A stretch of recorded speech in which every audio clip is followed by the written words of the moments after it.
Can you talk a bit about the value of having a guy like Dejan Edwards or Kendall Milton when you're trying to punch those touchdowns in the red zone? Oh yeah, Kendall, he's a bigger back, so it's harder for people, to wrap him up, and he runs physical too. And Dejan, he's so small, and he gets, when he gets down there, it's hard to see him, and then he'll just crease through there, and he might bust one for a deep run. So it's very valuable to have them too. And then Kendall too, he'll run through somebody's face too. Oh yeah. Hi Warren, being from Brunswick, just curious on your thoughts of the Georgia-Florida game growing up, and obviously having a lot of people, kind of Georgia students, come down to that area. Mm-hmm. What your thought process on that was growing up. Oh yeah, growing up is always was a huge experience. Everybody comes into town, cookout. Just all the family come back into town. My uncles, they'll normally come down for it. So, growing up, that was just a huge experience for me. Obviously, you guys score 55 points on Saturday. Where do you think that you've improved as a whole offense in the past 3-4 weeks? Being more consistent, being more consistent on third downs and in the red zone too. Scoring touchdowns once we get down there. Just keep pushing forward, getting better at that every week. From looking at yourselves and self-scouting and stuff over the past couple of days, where is this offense right now? Do you think y'all had a bit of a lull there for a while? Where are y'all at as an offense heading into this home stretch of the season, would you say? We definitely had our struggles. A lot of penalties were messing us up. We weren't scoring in the red zone, so we had to, get back to work and, figure out that stuff. And then just little mistakes that we were messing up on that was preventing us from having those huge plays and, bringing us back and all that type of stuff. Offensive line was on the midseason list for the Joe Moore Award today. Just how exciting is that for this group, and where do you think y'all have improved the most over the course of 7 games? Yeah, I just saw that actually walking up here. That's a huge accomplishment for us, but we want to win it. Being on the list, we're excited and we're thankful for being on it, but we want to win it. And I think we've become more consistent in the run game, but we have to do better. Still little stuff that we need to fix, and yeah.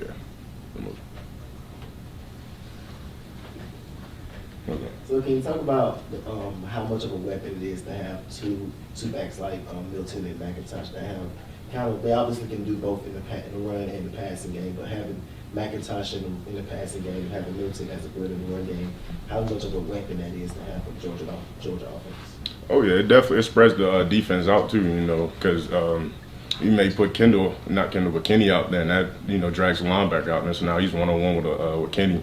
So we really like that, and then we will have Kendall may fake it out there and run it right up the middle with Kendall. So it's a huge value. You keep mentioning like little things that are holding y'all back. Is that execution little things? Is it lack of focus, stuff like penalties? Like what are the little things you've seen and then y'all are really focused on? Definitely penalties, and then technique stuff. Not taking the right step. Not having your hand where you need it, not having the correct hat placement and stuff like that, prevents us from, having big runs.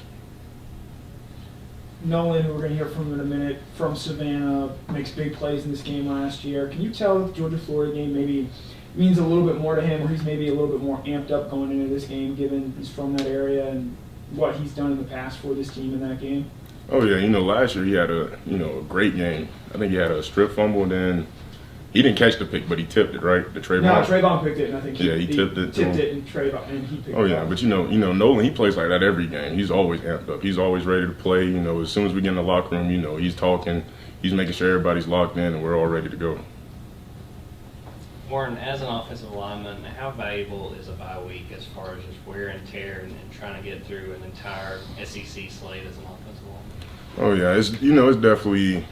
We love it, even though we're still going to come in this week and try to get better, work on the things we need to. But, definitely not having a game this week helps us, get back in the recovery room, getting a little aches and stuff back normal. Can you talk a bit about where you've seen Stetson go from last year to this year? And obviously you guys go to a lot of the passing game now. What kind of allowed him to grow from where you stood in the field? I think just being more vocal. This year he's been way more vocal than he was last year. He's making sure everybody getting in the right spots. And then at practice, he's just picking us up, making sure everybody's ready to go. Do you find it valuable to go over some teams during this open week that you're going to face later in the season in terms of learning some of the concepts or some of the schemes? Do you recall when those games come up later? Wait, what did you say? Can you repeat that for me? Kirby said that you guys are kind of touching on some of the opponents that you'll face in the next 5 games. Do you remember that as those game weeks come up in terms of the concepts or schemes that you learned? Is it valuable to learn? Oh yeah, we started a little bit from each team, and when that week comes up, you'll remember it. It'll click for you once we get out there and we start doing the rest. It'll click for you, like, oh yeah, we did this during the bye week. So yeah, it definitely helps.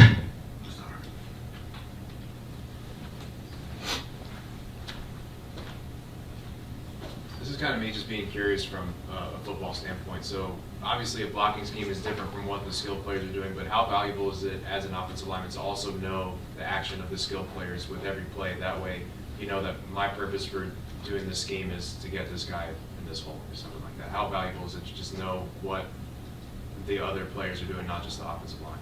Oh yeah, it's definitely valuable. You look at Marcus Rosen, most of our big plays, he's out there blocking on the perimeter too. He's helping us block on the perimeter so we can bust those, outside zones. When they have to bounce out, he's out there blocking. So, he helps us, have big runs too. So. Warren, how different does a bye week look for a player? And, does it allow you to do anything interesting outside of football, or is it still kind of a regimented kind of week? Yeah, it's still the same. The only thing, I'll probably go home this weekend, see the family, relax, watch a little football. But, during the week, we're still grinding, we're working. All right. Thank you all. Thank you.